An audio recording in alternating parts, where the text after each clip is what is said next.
नमस्कार, मैं कमलेश कबीर आपका एक बार फिर स्वागत करता हूं इस नए एपिसोड में। आज के इस एपिसोड में हम बात करेंगे पश्चिमी बंगाल की। और बात करना इसलिए जरूरी हो जाता है क्योंकि ममता बनर्जी एक बार फिर आज सेंट्रल कलकत्ता में धरने पर बैठी।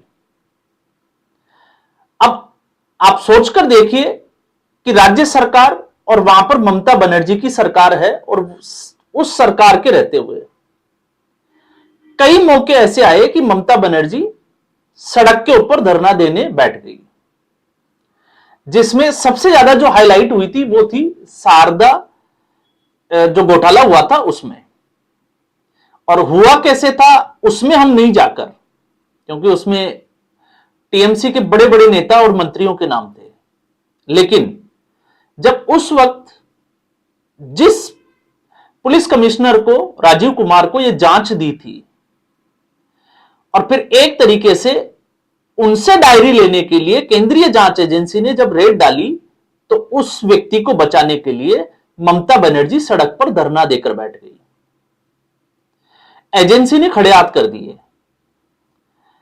उस व्यक्ति का तो प्रमोशन हुआ, लेकिन जब आईपैक के ऊपर आपने देखा प्रतीक जैन के घर पर जब रेड पड़ी, तो वही पुलिस कमिश्नर ममता बनर्जी को बचाने के लिए दौड़ा दौड़ा पहुंचा प्रतीक जैन के घर पर।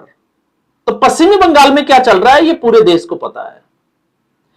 लेकिन एक तरीके से हमें जो है वो ये भी मानना पड़ेगा कि ममता बनर्जी लगातार केंद्र सरकार के खिलाफ जुझारू रूप से लड़ती हुई दिखाई दी। हर मौके को भुनाने का प्रयास किया कि वो लड़ सकती है। केंद्र सरकार के सामने वो डटकर मुकाबला करने को तैयार है, सिर्फ और सिर्फ अपने वोटर को मजबूती से यह संदेश देने के लिए कि ममता बनर्जी आपके साथ खड़ी है। यह एकमात्र जो है वो ममता बनर्जी का लक्ष्य नजर आता है।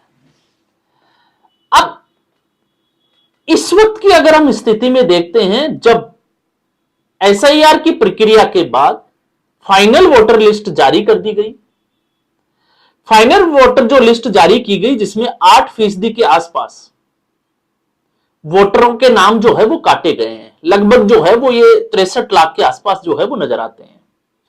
और लगभग इतने ही 60 लाख से ऊपर ऐसे वोटर हैं जिनकी भूमिका संदिग्ध है।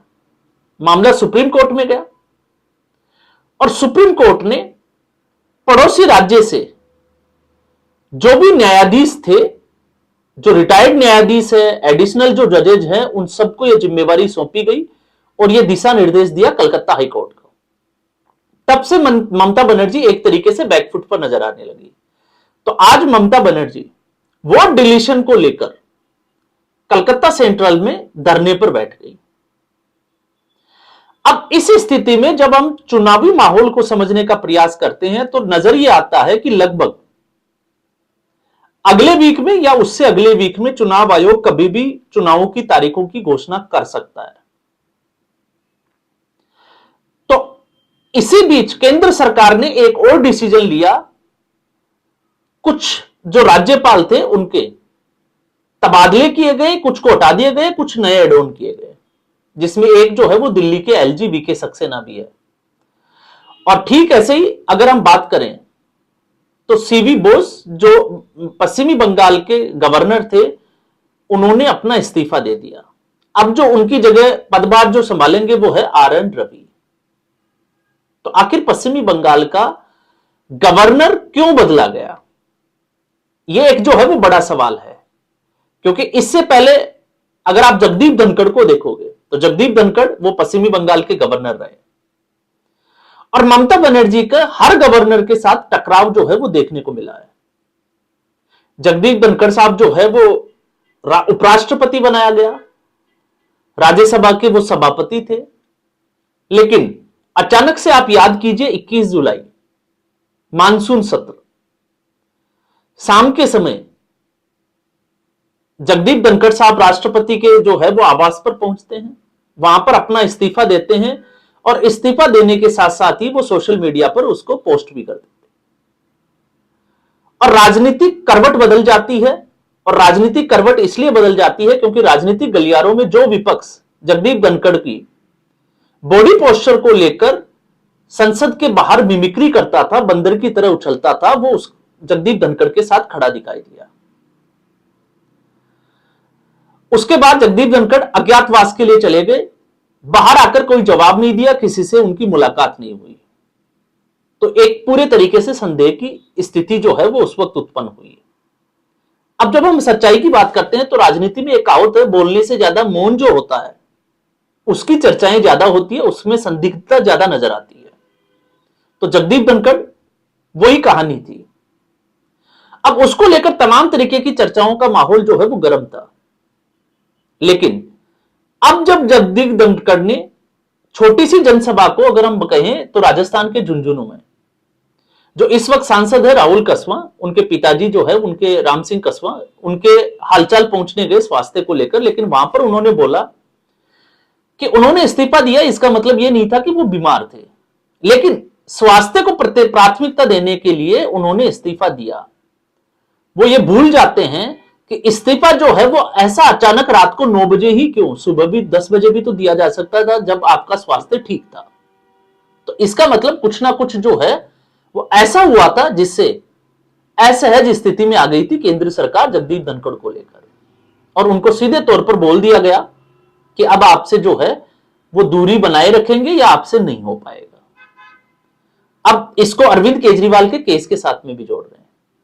अब अरविंद केजरीवाल और ममता बनर्जी की अगर आप समानताएं देखोगे तो अरविंद केजरीवाल का जो सरकार जाने का सबसे बड़ा जो कारण था, एक के बाद एक मंत्री या नेताओं के नाम जो है वो घोटालों से जुड़ना, और ठीक यही स्थिति इस वक्त जो है वो पश्चिमी बंगाल में है। पार्थ चटर्जी आपने नाम सुना, शिक्षक घोटाला, अभिषेक बनर्जी का नाम भी आया, इसके अलावा कोयला घोटाला, उसमें जो है वो कई टीएमसी के नेताओं के नाम, शारदा घोटाला जिसकी हमने बात की, इसके अलावा आरजी मेडिकल कॉलेज, तो ऐसे बहुत सारे घोटालों में टीएमसी के नेताओं का नाम, जिसमें एक जो है वो प्रमुखता से ले सकते हैं आप, जैसे साजा शेख का। और इसी कड़ी में अगर आप देखोगे तो अब तक अगर आप पश्चिमी बंगाल की राजनीति पर नजर बनाए हुए हैं तो 2019 में भारतीय जनता पार्टी के पास एक मौका था। भारतीय जनता पार्टी ने अपनी मजबूती दिखाई पश्चिमी बंगाल में, उस पश्चिमी बंगाल में जिसमें किसी समय में लेफ्ट पार्टी जो है वो बड़ी मजबूत हुआ करती थी, 34 साल तक शासन किया। अब लेफ्ट पार्टी जो है वो वहां पर माइक्रोस्कोप लेकर ढूंढने से भी जो है वो नहीं मिलेगी, और ऐसी ही स्थिति जो है वो कांग्रेस पार्टी की है, क्योंकि कांग्रेस पार्टी के एकमात्र जो सांसद थे अधीर रंजन चौधरी, जो कि बहरामपुर सीट से यूसुफ पठान से चुनाव हार गए थे, जो टीएमसी से चुनाव लड़ा था, और अधीर रंजन चौधरी लगातार ममता बनर्जी के खिलाफ आवाज उठाते रहे। तो 2019 में कारण यह था कि मतुआ समुदाय को नागरिकता देने का वादा किया था भारतीय जनता पार्टी ने, वो पूरा नहीं हुआ, मामला ठंडे बस्ते में गया।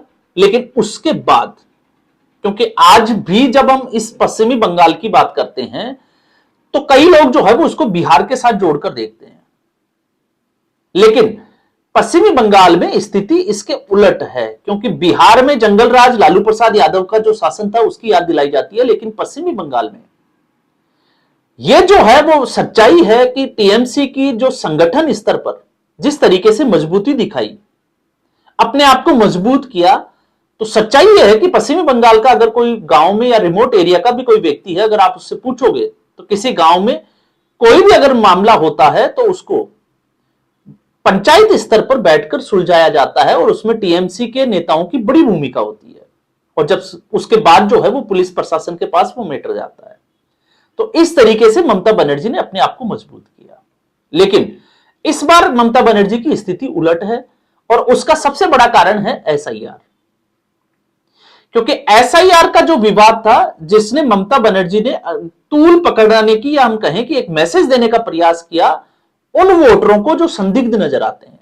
और ये 60 लाख जो वोटर है जो संदिग्ध है, कौन से हैं जिसके लिए ममता बनर्जी धरने पर बैठी है? ये वो लोग हैं जिनके या तो बहुत सारे लोगों के पिताजी का नाम एक है, या फिर बाप और बेटे की जो उम्र है उसका फासला 15 साल या उससे भी कम है। कुछ केसेस ऐसे हैं जिसमें दादाजी की उम्र 40 साल से ज्यादा नहीं है।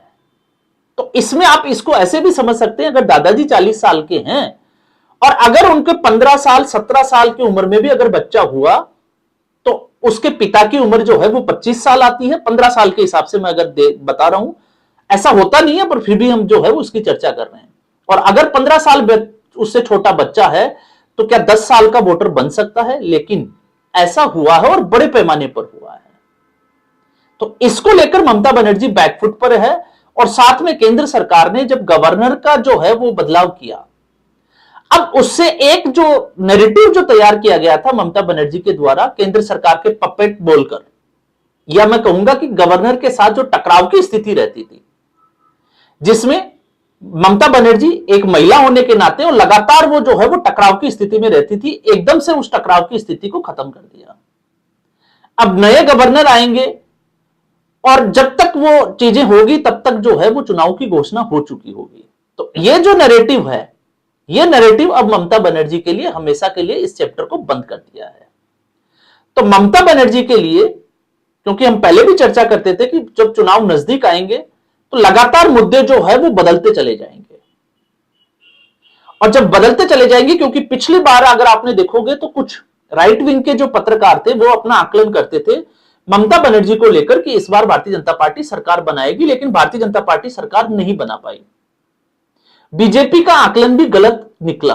और उसमें एक सबसे बड़ी जो चीज निकल कर आई, जब मतदान की प्रक्रिया थी उस समय कई ऐसे घटनाएं थी जो इस देश को सोचने पर मजबूर करती थी। किस तरीके से भारतीय जनता पार्टी के कार्यकर्ताओं को, या मैं कहूंगा कि कांग्रेस पार्टी के कार्यकर्ताओं की हत्या की गई, उनके घर जलाए गए, महिलाओं के साथ गलत किया गया, एक तरीके से दबदबा कायम रखा। और उसके खिलाफ केंद्र सरकार जो है वो बिल्कुल असहज नजर आई, कहीं भी जो है वो फाइट करती हुई नजर आई। लगातार जो है वो पश्चिमी बंगाल में भारतीय जनता पार्टी के खुद के नेताओं में, फिर चाहे वो पश्चिमी बंगाल का जो है वो लोकल नेता हो या राष्ट्रीय नेता, जेपी नड्डा तक की कार के ऊपर हमला किया गया, लेकिन केंद्र सरकार कोई एक्शन नहीं ले पाई। लगातार अमित शाह ने खुद जो है वो स्वीकार किया कि 7 बार जो है वो ममता बनर्जी को चिट्ठी लिखी गई फेंसिंग के लिए, भारत और बांग्लादेश की बॉर्डर के लिए, लेकिन राज्य सरकार ने इसके ऊपर कोई सुनवाई नहीं हुई। तो आप समझ सकते हैं कि टकराव की स्थिति किस तरीके से थी।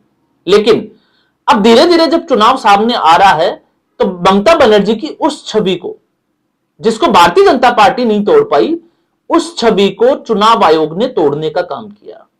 और चुनाव आयोग ने एक तरीके से अगर आप देखोगे तो सुप्रीम कोर्ट से यह लग रहा था कि सुप्रीम कोर्ट में मामला जाकर फंस सकता है, लेकिन सुप्रीम कोर्ट ने देश हित में फैसला लेते हुए एसआईआर की प्रक्रिया को जायज ठहराकर ममता बनर्जी के सारे जो मंसूबे थे उनके ऊपर पानी फेर दिया। और आज स्थिति यह है कि कोई भी विपक्षी पार्टी दावे तो बहुत करती है, लेकिन एक भी व्यक्ति को सुप्रीम कोर्ट पर ले जाकर खड़ा नहीं कर पाई कि उनका गलत तरीके से वोट कटा हो या कुछ हुआ हो। यह है सच्चाई। और जब एसआईआर की प्रक्रिया से हम जोड़ते हैं और जब घुसपैठियों का मामला आता है तो फिर दूसरा जो मुद्दा बनता है वो है राष्ट्रवाद का।